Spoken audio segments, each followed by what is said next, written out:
course of business, any of these employees had their hands on classified material. They are trying to incite fear. They are trying to get rid of people.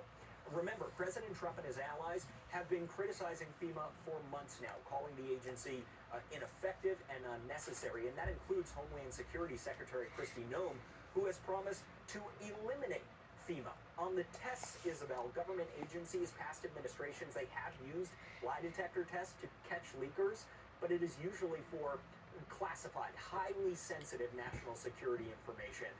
We spoke to a whistleblower support organization very concerned about the high volume of tests that we are seeing, saying, quote, what used to be a sensitive, carefully considered high-risk decision is now a knee-jerk reaction. And that, they say, is what's scary. Hey, great reporting, important reporting. Gabe Cohen, amazing job. Thank you. Well, a new policy under the Trump presidency is directing the Social Security Administration to enter more than 6,000 names of immigrants into its database used to track deceased people. The move is designed to cancel their Social Security number, effectively wiping out their ability to work and access benefits. A DHS official with knowledge of the decision says the Trump administration is hoping it will drive immigrants to self-deport.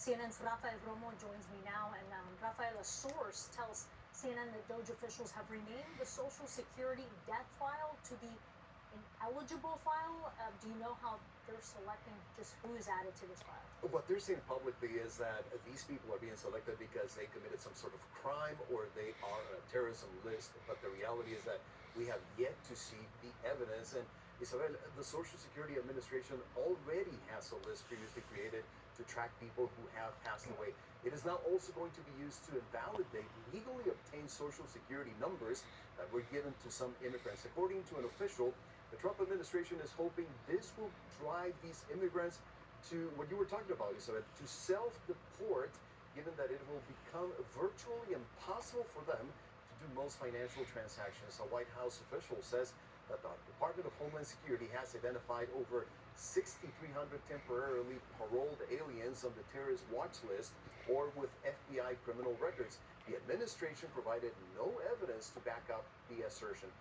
DHS terminated parole for all of these individuals effective April 8th. Furthermore, the Social Security team, the official told us, determined these immigrants were ineligible to receive Social Security benefits and moved their Social Security numbers to a list called Ineligible Master File. This is a new name for a list that used to be called Death Master File. Then this is important, Isabel, because this file was previously used only for people who had died so that no unqualified individuals would have access to Social Security benefits. An Atlanta immigration attorney explained to us the severe impact this is going to have on immigrants whose previously valid Social Security numbers were placed on the Death Master File. Let's take a listen. They're going to be cash dependent because even though they have work authorization and these valid Social Security numbers, they're not going to be allowed in most instances to open bank accounts, to cash checks, to apply for credit cards, to lease apartments, to get on their company health insurance. All those things are going to become virtually impossible to them. A Trump administration official told CNN this should not be a surprise to anybody. In a statement, Liz Houston, a White House spokeswoman, said that President Trump promised mass deportations, and by removing the monetary incentive for illegal aliens to come and stay, we will encourage them to self-deport. He is delivering on his promise he made to the American people.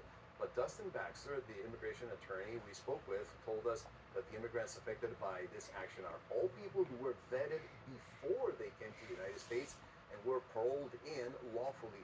This action targets immigrants who have Social Security numbers and may have entered the United States under programs that have ended, like the Biden administration's temporary work programs. What has this created? So there's a lot of confusion, a lot of people who are very afraid because they really don't know what they're standing. Highly impacted leasing, insurance, credit cards, everything. Everything. Rafael Romo, thank you. We'll be right back.